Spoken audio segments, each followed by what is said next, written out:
The most important relationship you'll ever have is the one you have with yourself. Every connection you form, every dream you chase, quietly mirrors how you treat your own soul. If that inner bond is built on distrust, love will always feel conditional. If it's built on compassion, even solitude becomes peace. Self-love is not vanity. It isn't loud or performative. It's the quiet decision to be on your own side, especially when your mind isn't. It's the art of not abandoning yourself when life tests you. From childhood, we learn how to please, achieve, belong. But few of us learn how to be with ourselves, how to sit with our thoughts without judgment, how to speak gently to our own hearts, how to remain loyal to our becoming. Most people spend their lives performing worth. We chase approval like oxygen, mistaking validation for love. But before anyone praised or doubted you, you were already enough. Self-love isn't about inflating the ego. It's remembering what was true before the world told you otherwise. You can't pour clarity from confusion or tenderness from exhaustion. If you despise yourself, you'll seek love as rescue. If you trust yourself, love becomes sharing, not survival. Everything meaningful begins from the inside out. Self-love is not indulgence, it's integrity. It's the courage to meet yourself where you are, not where you wish you were. To say, this is what I feel, this is what I can give today, and to stop manipulating yourself with guilt when you fall short. Many think self-love is selfish, but neglect is the real selfishness, because the unloved self will always demand others to fill its void. When you love yourself, relationships stop being transactions. They become expressions of overflow, not need. To love yourself is to take responsibility for your energy, your choices, your healing. It's to say, I am the keeper of my own peace. The world is not obligated to mirror the love you withhold from yourself. When you are on your own side, even failure becomes a teacher, and loneliness becomes a doorway to knowing yourself more deeply. Meaning doesn't arise from external victories, but from the quiet alignment between your actions and your values. Self-love will ask you to forgive the years you spent trying to be someone else. It's slow, humbling work, but it's the work that sets you free. You stop seeking love as something given to you and start realizing it as something awakened through you. Be on your own side. Speak to yourself as someone worth hearing. Treat your effort as sacred. And when you fall into patience, not punishment. Because the love you give yourself becomes the architecture of a meaningful life. It is the soil from which peace, purpose, and presence grow. It is the beginning of everything. Let's understand what self-love is and what it isn't. There are many ideas about self-love, but few that survive the test of honesty. Some say it's about confidence or pampering or speaking affirmations in the mirror.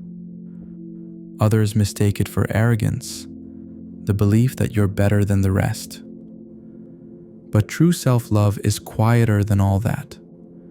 It's not a pose, it's a relationship.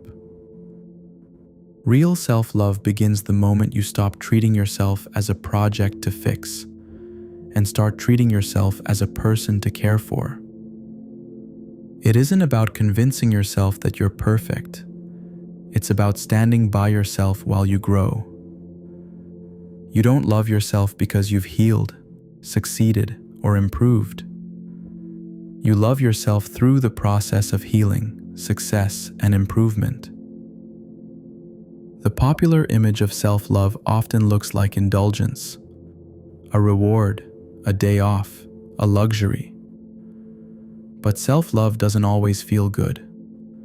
Sometimes it looks like discipline, turning off the screen, showing up on time, saying no when every part of you wants to please. Sometimes it looks like restraint, refusing to repeat an old pattern even when it's comfortable. Sometimes it's simply rest, allowing yourself to stop performing, even for a moment. True self-love shifts shapes depending on what truth requires. It is not self-worship, it's self-respect. It doesn't shout, "I'm enough," to silence insecurity. It whispers, "I am worthy of care," even when I feel lost. It doesn't place you above others. It reminds you that you belong among them. Self-love and humility are not opposites. They are siblings, both rooted in seeing yourself clearly. You cannot love yourself without knowing yourself, and you cannot know yourself without honesty. To love yourself is to be willing to look at the parts you'd rather hide. The impatience, the jealousy, the fear, and meet them with curiosity instead of shame. The purpose of self-love is not to erase your flaws, but to understand what they're asking of you. When you listen to your pain, it starts speaking in truth instead of defense. True self-love doesn't pamper the ego, it strengthens the spirit. It teaches you to be gentle without becoming soft, and firm without becoming cruel. It gives you permission to take up space, but also the wisdom to know when silence serves better than noise. It's a practice of balance, honoring both your needs and your responsibilities, your desires and your limits. Many people use self-love as an escape from accountability. They call it boundaries when it's really avoidance, or standards when it's pride. But love that avoids truth isn't love. It's comfort dressed as wisdom. Real love tells you when you're wrong. It asks you to apologize, to repair, to start again with humility. It wants your wholeness, not your perfection. Self-love means you are no longer at war with yourself. You stop sabotaging your own peace in the name of discipline. You stop mistaking punishment for growth. You stop measuring your worth in other people's reactions. You begin to act like someone who deserves their own trust. That's the quiet revolution, when you start keeping promises to yourself. When you do what you said you would do, not to prove something, but to live in alignment. Every time you follow through, you send a message inward. I can rely on me. And from that trust, confidence grows naturally, not as an act, but as a state of being. Self-love is not the end of struggle. It's the end of abandonment. It means that when you struggle, you no longer leave yourself behind. You sit beside your pain, hold your fear, and remind yourself that you're not alone in your own life. You learn to stay, especially when it's uncomfortable. In that staying, transformation happens, because the parts of you that were never loved finally relax. They stop defending, stop hiding, stop screaming for attention. They realize they're safe in your company. That's the moment healing begins. Not when everything is solved, but when nothing inside you has to fight for belonging anymore.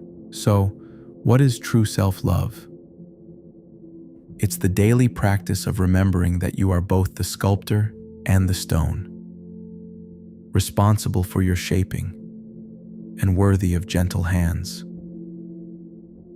It's saying no to what dulls your spirit and yes to what deepens it.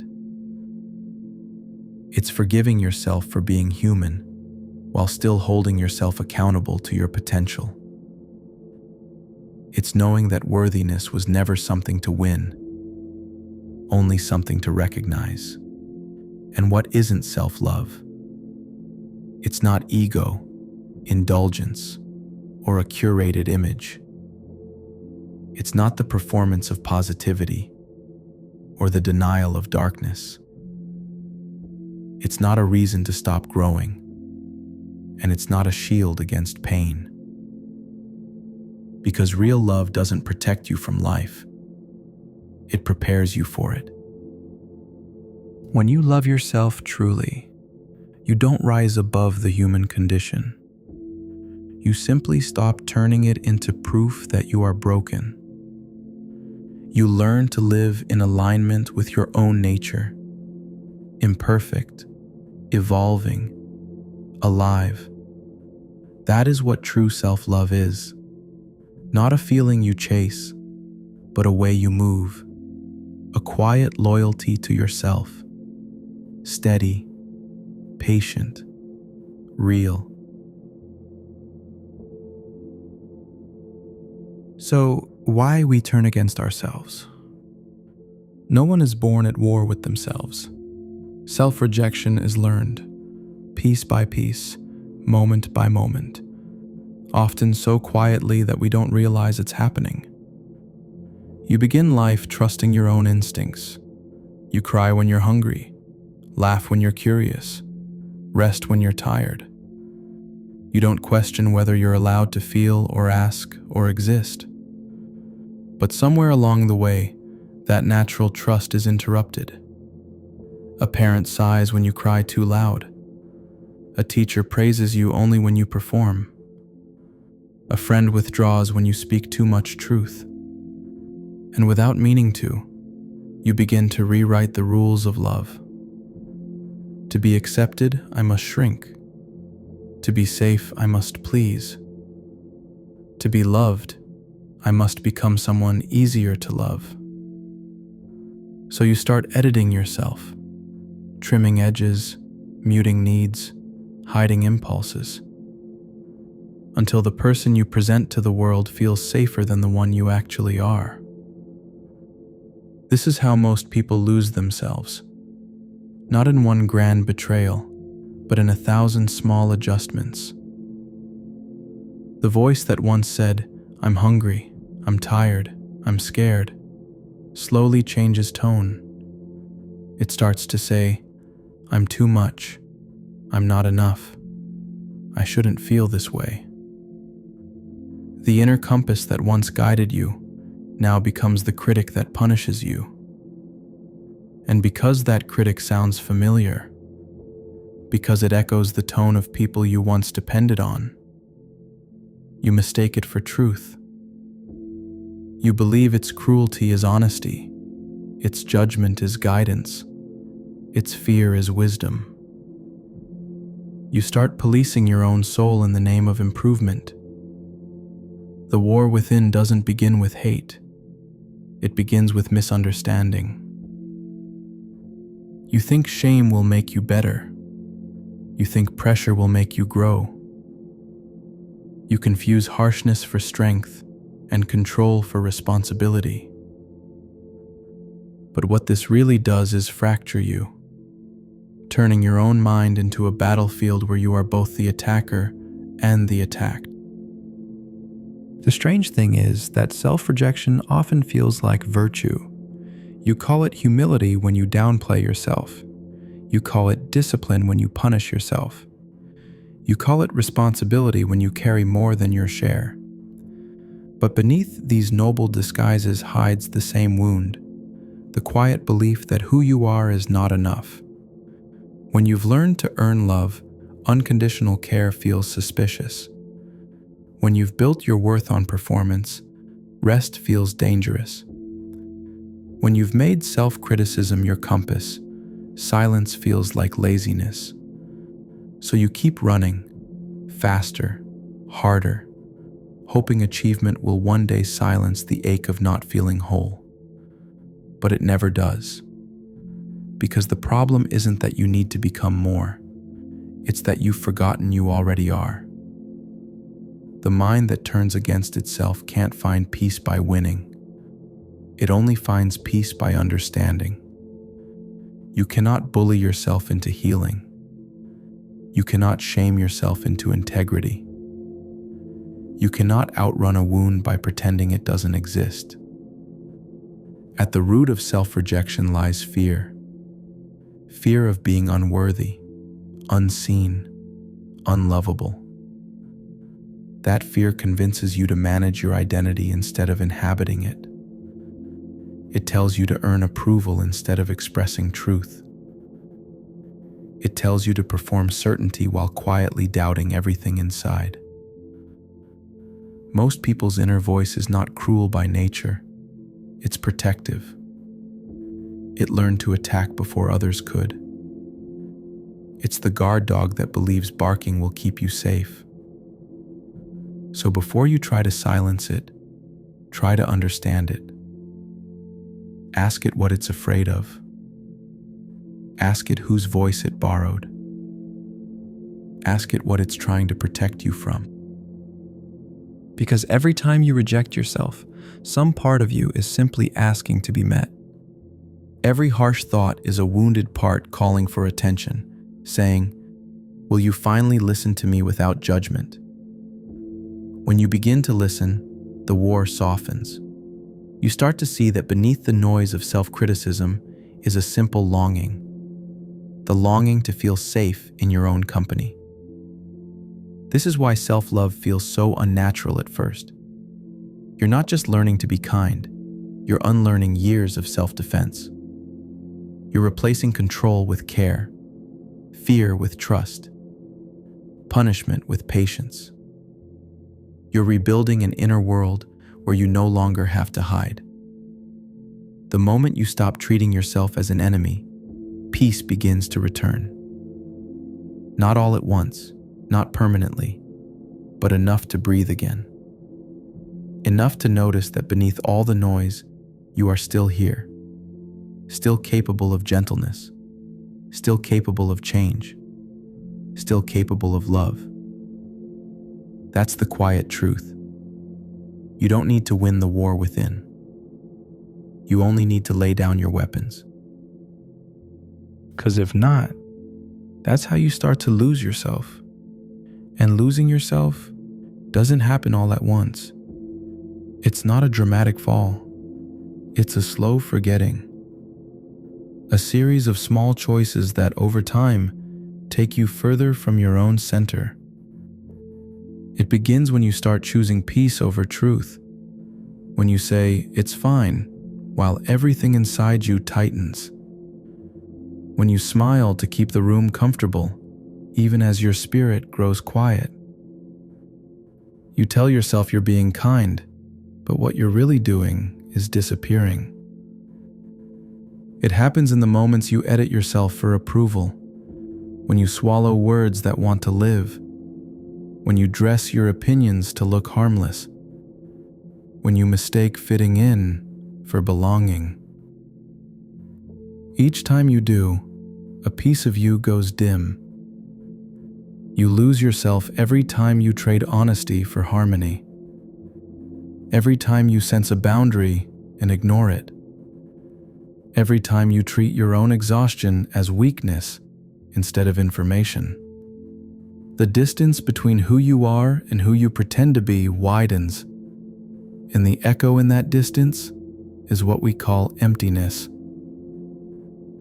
You start living by reaction, chasing what pleases others, avoiding what might upset them.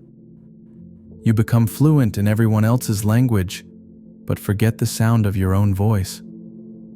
Soon, you measure your worth by how well you perform comfort for others. You become efficient, polite, agreeable, but hollow. Sometimes you lose yourself in love, You meet someone and shapeshift to match their world. You dim your intensity to keep their comfort. You mirror their values until you can't remember your own. You call it devotion, but it's often fear. Fear of being too much, or not enough, or left behind. Sometimes you lose yourself in ambition. You build, achieve, collect, not because you're inspired, but because you're terrified of stopping. Stillness feels like failure. Rest feels like falling behind. You become addicted to motion because motion hides uncertainty. The applause grows, but the meaning thins. And sometimes you lose yourself in survival. You grow up in chaos and learn to adapt to everyone's weather but your own. You become hyper-attuned to the moods of others, scanning, adjusting, rescuing, until your whole identity revolves around managing peace outside while neglecting peace within. You call it strength. You call it responsibility. But what it really is absence. The tragedy of losing yourself is that no one notices at first. From the outside, you look fine, maybe even admirable. You're the reliable one, the capable one, the one who always understands. But inside, something starts to flicker. You laugh, but the sound feels borrowed. You rest, but it doesn't restore you. You succeed, but it doesn't satisfy. Because all of it was built with the part of you that you left behind. You know you've lost yourself when silence feels threatening. When you need constant noise, movement, or attention to avoid meeting your own reflection. When you can't tell if your dreams are truly yours or just inherited ambitions disguised as purpose. The good news is, losing yourself is not permanent. You don't vanish, you drift. And what is lost through neglect can be reclaimed through attention. The same way a muscle remembers movement, the soul remembers truth. You begin to return the moment you start listening again, not to the loud opinions of the world, but to the quiet knowing beneath them. The part of you that whispers instead of shouts, that nudges instead of demands. It never left. It only waited. You find yourself in honesty, in admitting when something no longer fits, in acknowledging what you've outgrown, in honoring what no longer feels alive. You find yourself in boundaries, the courage to disappoint others rather than abandon yourself, the willingness to be misunderstood rather than go silent, the strength to choose solitude over pretending. You find yourself in stillness, when you stop running long enough to feel what's true, when you realize that being alone is not the same as being lost, when you remember that peace isn't found in doing more, but in needing less. And slowly, piece by piece, the light returns. You start recognizing your own reflection again. Not perfect, not complete, but real. You speak and your voice sounds familiar. You act and it aligns. You remember what it feels like to belong to yourself. Because you never really lose yourself completely. You just forget where you last felt whole. And the moment you turn inward with sincerity, the path back begins to appear. Quietly, steadily, without rush. That's the hidden grace of losing yourself. It teaches you how to come home. You begin to realize that identity isn't a possession to guard, but a relationship to nurture. You don't find yourself once. You keep finding yourself, again and again. Every time life asks you to choose between truth and comfort. And every time you choose truth, you come home a little more. This is the path for you to rebuild your inner trust, because there comes a point when you realize you've spent years doubting yourself. Every decision feels like a test you might fail. Every emotion feels like evidence that something's wrong with you. You second-guess your intuition, your timing, even your right to want what you want. That's what self-rejection does. It teaches you to treat your own voice as a threat. Rebuilding inner trust begins with remembering that you were not born suspicious of yourself. You learned it. You learned it from broken promises, both yours and others. From criticism disguised as care. From the disappointment of giving your best and being told it wasn't enough. Each small wound whispered, "You can't rely on yourself." And you believed it, because no one ever told you otherwise. The first step in rebuilding trust is honesty. Not the kind you use to confess your sins to yourself, but the kind that simply tells the truth about where you are. I'm tired. I'm scared. I don't know how to stop hurting myself. Honesty is the doorway through which self-trust re-enters. You can't rebuild what you keep pretending isn't broken. Then comes consistency. Every time you keep a small promise to yourself, waking up when you said you would, resting when you said you'd rest, choosing silence instead of self-betrayal, something inside you exhales. That exhale is trust returning. It's the body saying, "Maybe I can believe you again." Trust doesn't grow through grand gestures. It grows through repetition, through quiet follow-through, through actions that say, "I won't abandon you this time." You can't heal an inner wound with theories. You have to prove to yourself, through action, that you're safe in your own hands. This is the heart of self-respect, showing your inner world that your word means something. You become reliable to yourself, and reliability is more healing than any self-help phrase. But rebuilding trust also means making peace with imperfection, because you will break promises sometimes. You will fall back into old habits, speak too harshly, forget what you swore you'd remember. The point is not to never fall. It's to stop punishing yourself when you do.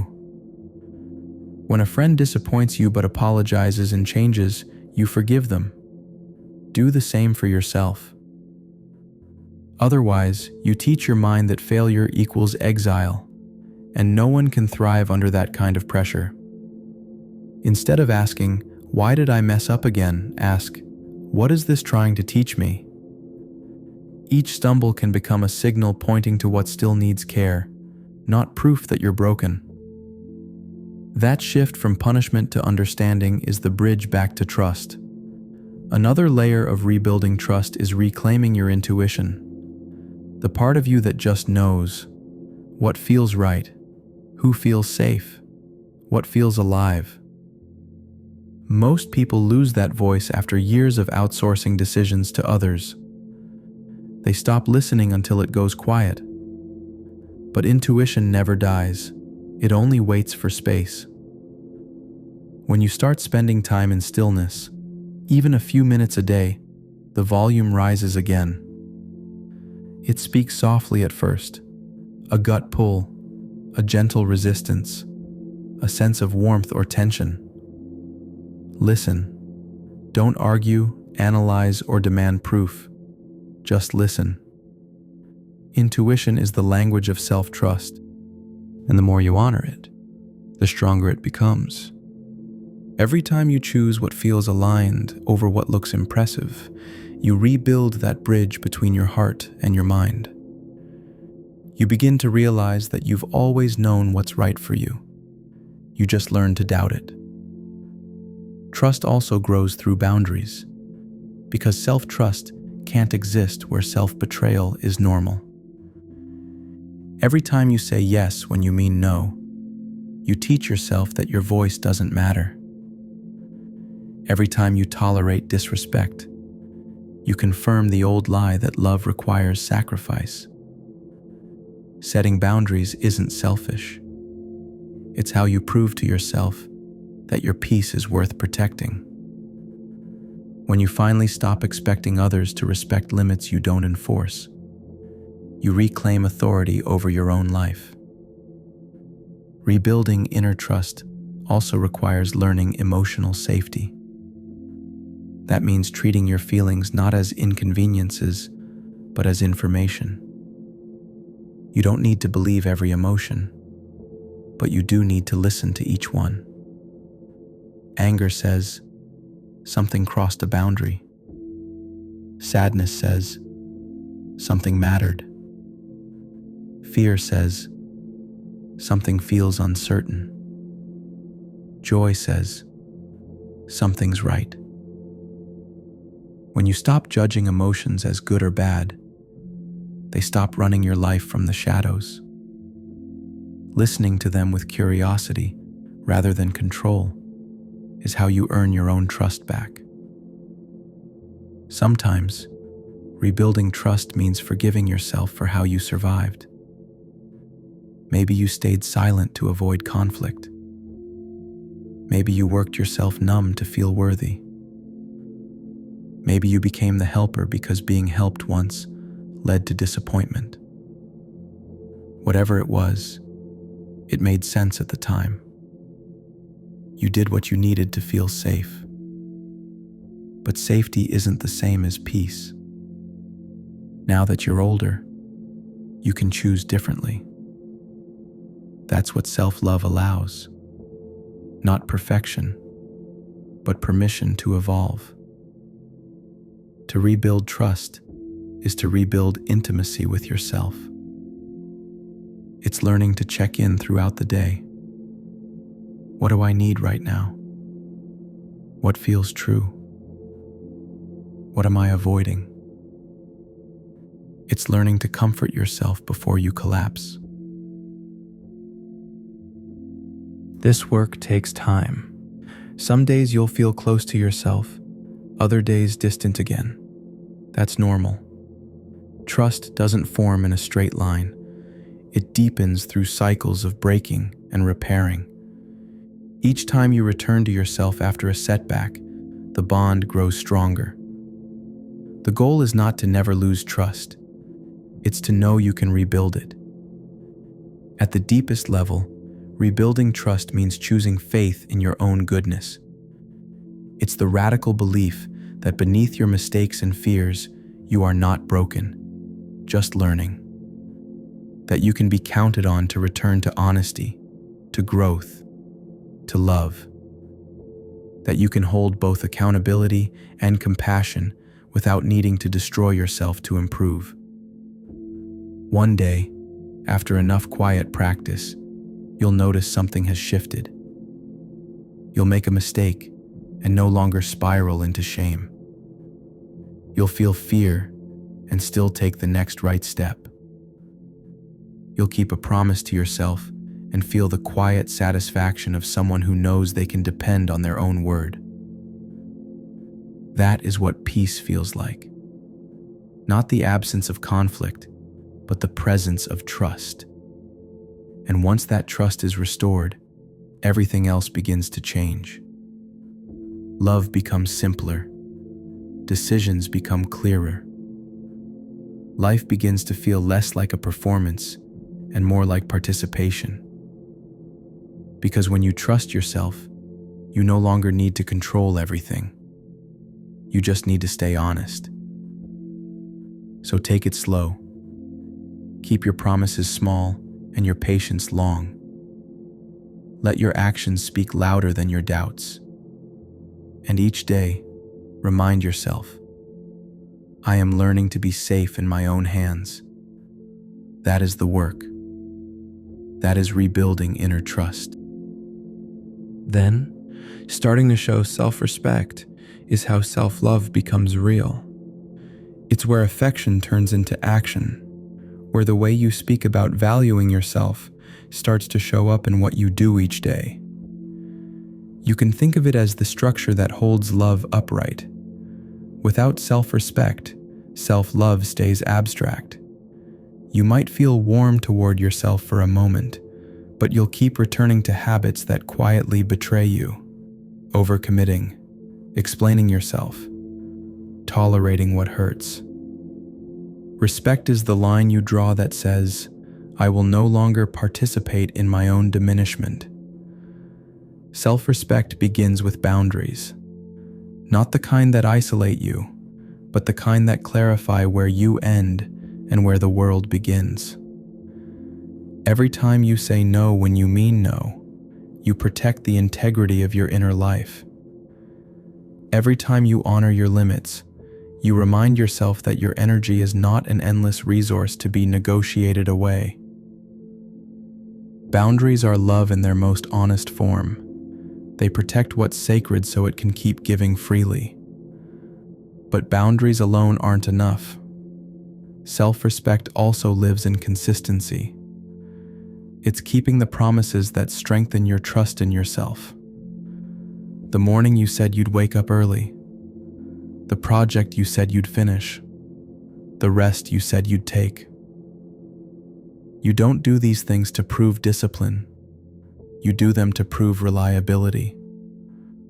Because when you can rely on yourself, life becomes less about control and more about rhythm. To practice self-respect is to stop negotiating with your own values. How often do you sense the right thing, but delay it until the circumstances feel easier? Respect collapses in those small hesitations. The moment you know what's right and choose convenience instead, you teach your body that your word is conditional. Integrity fades quietly, not through great betrayals, but through tiny self-dismissals. So start with what's immediate. When you say you'll rest, rest. When you say you'll speak up, speak. When you know something isn't for you, step away before resentment grows teeth. Every time you follow through, you reinforce a subtle message.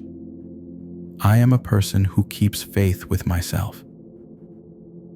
Self-respect also asks you to stop seeking permission. No one else can validate the boundaries that keep you whole. Waiting for approval before honoring yourself keeps you dependent on the very systems that eroded your confidence. Respect doesn't ask, is it okay if I exist like this? It says, this is who I am, and this is how I move with care. It's not rebellion, it's alignment. When you move from self-respect, your actions stop being reactive. You no longer try to prove your worth through compliance or defiance. You act from clarity, not from emotion. That steadiness becomes its own quiet power, the kind that doesn't shout, but doesn't bend either. Practicing respect means holding yourself accountable without cruelty. You correct yourself when you've strayed, but you don't humiliate yourself for being human. The voice of respect is firm but kind. You can do better, and I believe you will. This tone matters, because growth rooted in shame collapses under pressure. while growth rooted in respect sustains itself. It also means choosing environments that reflect your values. You can't keep your self-respect intact while staying where truth is punished or mediocrity is rewarded.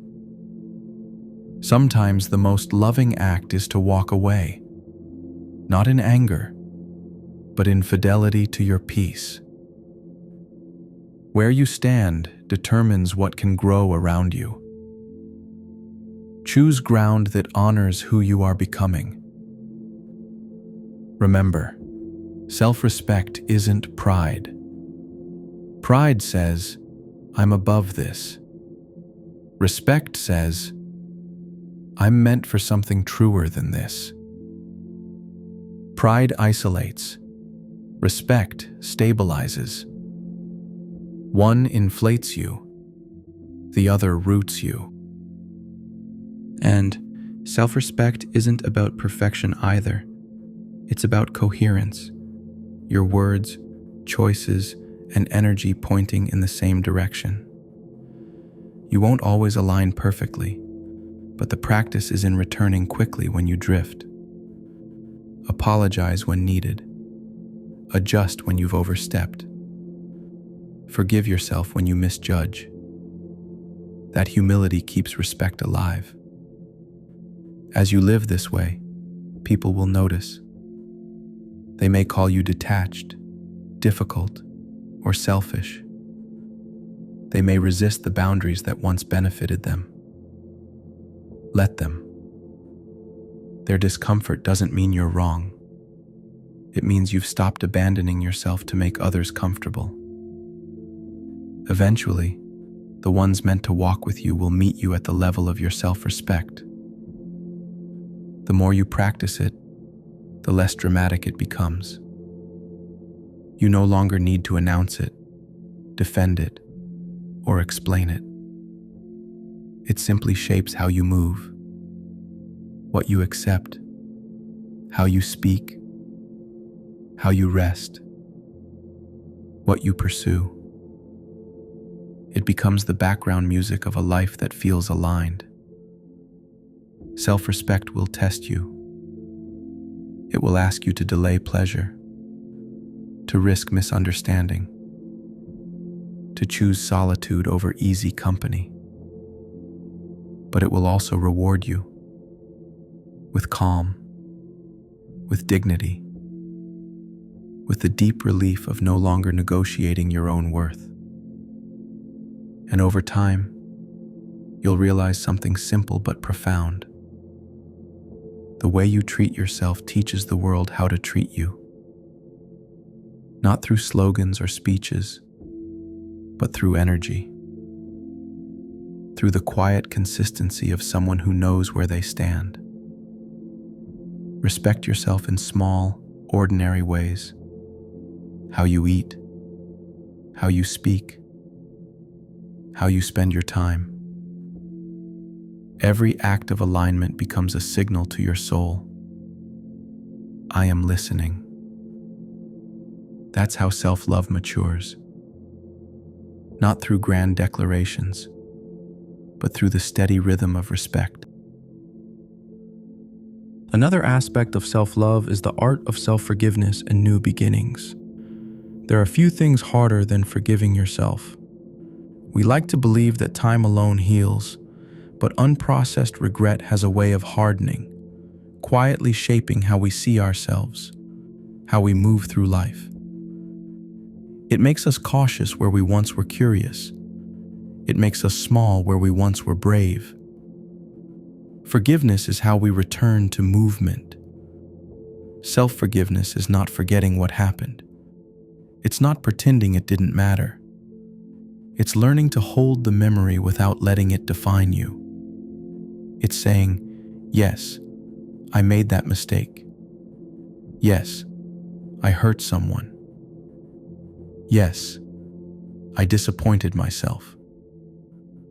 But I am not frozen in that version of me anymore. So much of self-rejection begins with guilt that was never metabolized. You carry it around, hoping it proves you've learned your lesson. You keep it close as if shame were evidence of morality. But guilt isn't the same as growth. Growth doesn't require you to suffer forever. It asks you to understand, repair, and continue. There's a difference between accountability and condemnation. Accountability says, "This happened. Let's face it with honesty." Condemnation says, "This happened, and therefore I am unworthy." One opens the door to change, the other locks it. Forgiving yourself is the act of choosing accountability without self-destruction. Sometimes you resist forgiveness because the pain feels like protection. You think if you stop suffering, you'll forget the lesson. But lessons held in shame don't deepen. They paralyze. You can't grow from what you won't release. The purpose of guilt is not to keep you small. It's to wake you up long enough to make amends, and then let you move on. Self-forgiveness begins with recognition. You can't release what you haven't named. Write it down. Say it out loud. Speak to yourself the truth you've been avoiding. I hurt this person. I crossed this line. I broke this promise. Let it sting. That's honesty re-entering the room. Then, once it's spoken, shift from judgment to curiosity. Ask, why did I do this? What pain was I trying to soothe? What did I not yet know then that I know now? When you seek to understand rather than punish, compassion begins to replace shame. Not to excuse the behavior, but to illuminate it. Most harmful choices are born from confusion, fear, or unhealed pain, not malice. You can't hate yourself into clarity. You can only love yourself into responsibility. After recognition comes repair. Sometimes that means apologizing, making amends, or changing behavior. Sometimes it means simply living differently. Forgiveness without change is just sentiment. Real forgiveness shows itself through new patterns. If you can't repair what was broken externally, repair it internally. Speak to the part of yourself that made the mistake. Tell them, you were trying to survive.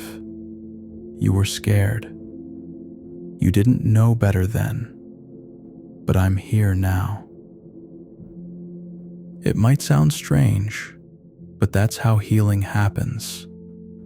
Through dialogue, through patience, through returning to yourself as both witness and caretaker. You'll notice that self-forgiveness doesn't feel triumphant. It feels quiet,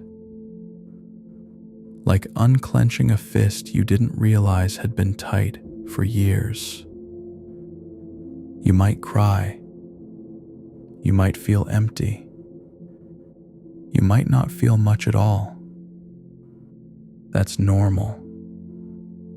It's not elation. It's relief. Relief that you no longer need to keep proving your own remorse. The hardest part of forgiving yourself is believing you deserve it, especially if you've built an identity around being the one who always takes the blame. But forgiveness isn't something you earn. It's something you allow. It's the acceptance that you are still worthy of love, even after seeing all of yourself. It's giving yourself permission to begin again. And beginning again doesn't mean starting over as if nothing happened. It means carrying the wisdom without carrying the weight. It means integrating the lessons so deeply that it no longer hurts to remember. Sometimes the person you need to forgive isn't the one who made the mistake, but the one who endured the aftermath. The version of you that stayed silent, the one who tolerated too much, the one who didn't leave when they knew they should. Forgive that person too. They didn't have the clarity you have now. They were doing their best with the tools they had. Forgiveness is also a practice in humility. It reminds you that everyone, including you, is unfinished. That being human means you will contradict yourself, forget what you've learned, and relearn it again. It means you will hurt people and be hurt. And through that exchange, you'll discover the limits and possibilities of love. When you stop demanding perfection from yourself, you make peace with being in progress. You stop measuring your worth by how flawlessly you behave, and start measuring it by how honestly you return. That's what redemption really means. Not to erase the past, but to face it with open eyes and a willing heart. So if you're carrying something heavy, something you can't seem to forgive yourself for, try this. Imagine the younger version of you who made that mistake. Picture their confusion, their fear, their loneliness. Now ask yourself, would I condemn them forever? Or would I want them to heal? The answer reveals the truth. Forgiveness isn't indulgence. It's justice. Because you cannot build a meaningful life while staying imprisoned in regret. Self-love demands release, not because you deserve to forget, but because you deserve to grow. When you forgive yourself, you free up the energy that guilt was using to keep you small. That energy becomes movement again. It becomes courage again. It becomes love again. And love, in the end, is the real sign that forgiveness has happened. Not the absence of memory, but the presence of mercy. So let yourself begin again, not as the person you were before the mistake, but as the person who has learned from it. That is the quiet miracle of self-forgiveness. You become wiser, softer, truer, and somehow more whole than before. You'll feel that there's a quiet strength that comes when you stop abandoning yourself. It isn't loud or triumphant. It doesn't need to prove, perform, or explain. It's the stillness that arises when you realize you no longer need to fight your own reflection. Being on your own side doesn't mean you always feel confident or certain. It means that even when you're afraid, you refuse to turn that fear into self-punishment. It means that when life gets heavy, you choose patience instead of shame. You stop being the critic who kicks yourself while you're already down. You become the friend who says, "I'm here. We'll figure this out together." That's what self-love becomes at its highest form. Loyalty. Not the emotional kind that comes and goes with your moods, but the steady, committed kind that stays, even in confusion. You've spent years learning how to care for others, how to show up, how to listen. Being on your own side asks you to do the same for yourself, to check in, to ask what you need before the exhaustion sets in, to comfort yourself before the collapse, to speak to your mind the way you would to someone you love who's scared. It's not indulgence, it's maturity. It's realizing that the relationship you have with yourself is the foundation for every other relationship you'll ever have. If you don't trust yourself, you'll struggle to trust others. If you judge yourself harshly, you'll judge others the same way. If you're at peace within, you bring peace wherever you go. Being on your own side means refusing to build a life that requires you to leave yourself behind. You stop saying yes to things that drain you just to seem good. You stop forcing yourself into roles that look impressive but feel hollow. You stop chasing love that demands you become smaller to fit inside it. You realize you can no longer betray your truth just to belong. Because belonging that costs your authenticity isn't belonging, it's performance. So you start building differently. You build slowly, from the inside out. You surround yourself with people who speak your language of peace. You make choices that align with your values, even if they go unnoticed. You measure your days not by what you accomplished, but by how honestly you lived them. To be on your own side also means protecting your energy. You stop explaining your boundaries as apologies. You rest before you're forced to. You say no without guilt. You forgive without reopening the door. And you let life unfold without needing to control every outcome. Because control was never what you needed. It was safety you were craving. And once you've built that safety within, control becomes unnecessary. You can finally relax into life instead of gripping it. Being on your own side doesn't mean you never fall back into old habits. It means that when you do, you meet yourself with understanding instead of disappointment. You don't turn relapse into failure. You turn it into information. You ask, what am I still learning to love here? And then you continue. This kind of love isn't romantic or sentimental. It's quiet, practical, grounded.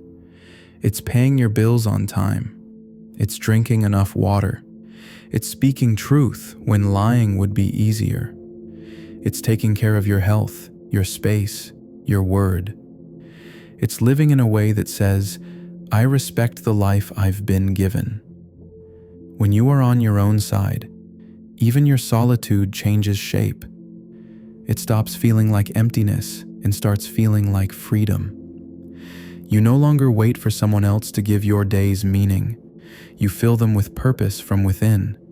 A book, a walk, a meal, a moment of stillness. You start realizing that being alone is not the same as being unloved. It's simply being undistracted. Eventually, this loyalty to yourself begins to ripple outward. Your relationships grow calmer, more honest. You stop expecting others to carry emotions that belong to you. You give more freely because your giving isn't a plea for validation. You love from fullness, not from fear of being empty. The paradox of self-love is that it doesn't make you self-centered. It makes you self-stable. And from stability, generosity flows naturally. The person who has learned to be on their own side no longer needs to dominate or disappear. They simply stand, grounded, peaceful, present. One day, you'll catch yourself in the middle of something ordinary, washing dishes, walking home, sitting in silence, and realize you feel at ease in your own skin. Not euphoric, not exceptional, just whole. You'll notice that your inner dialogue has softened, that the voice that once attacked now advises, that the parts of you that once hid now speak, that you are finally living as an ally to yourself, not an adversary. That is what it means to be on your own side. It's not a destination, it's a practice, a quiet, daily choice to return to yourself with honesty and compassion, to live as your own home, no matter where life takes you.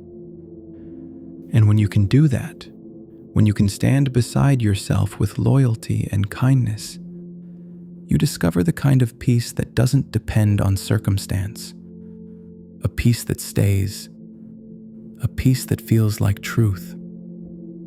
That is the quiet strength of a loved self, the calm, steady heart of a life finally lived in friendship with itself. In the end, all healing is a return to relationship, the one you have with your own heart.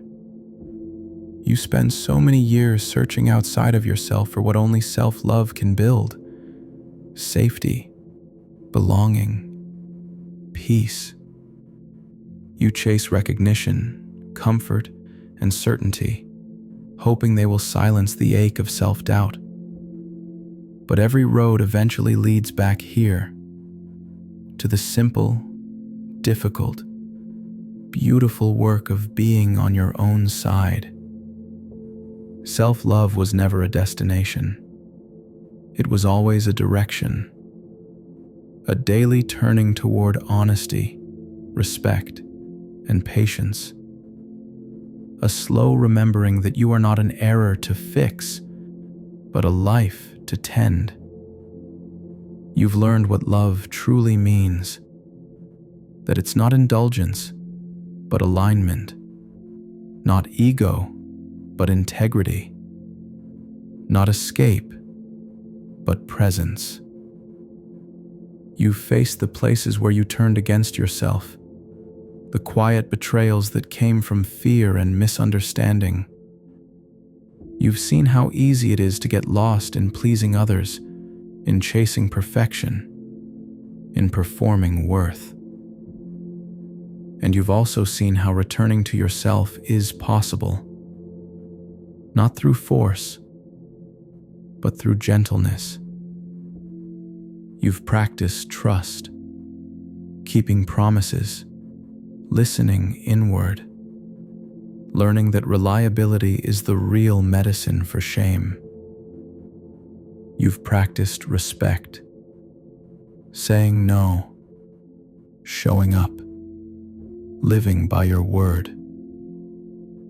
You've practiced forgiveness, turning regret into wisdom and pain into perspective. And now you stand here, not fixed, not flawless, but whole. The same you, only more honest, softer in spirit, clearer in heart. Being on your own side doesn't mean you'll never struggle again. It means you will no longer abandon yourself when you do. It means that when life shakes, you won't collapse into self-blame. You'll breathe, listen, and begin again. Because that's what love does. It returns, again and again. There will still be noise, confusion, longing, and change. But somewhere beneath it all, there will be a quiet voice saying, "I'm here. You can trust me." And that voice, your own, will be enough. Because once you've built peace within, the world can no longer take it from you. It can only mirror what you already know. That you are worth the care you give. That you are allowed to rest in your own presence. That you belong fully, simply, eternally, here. So let this be your reminder as you move forward.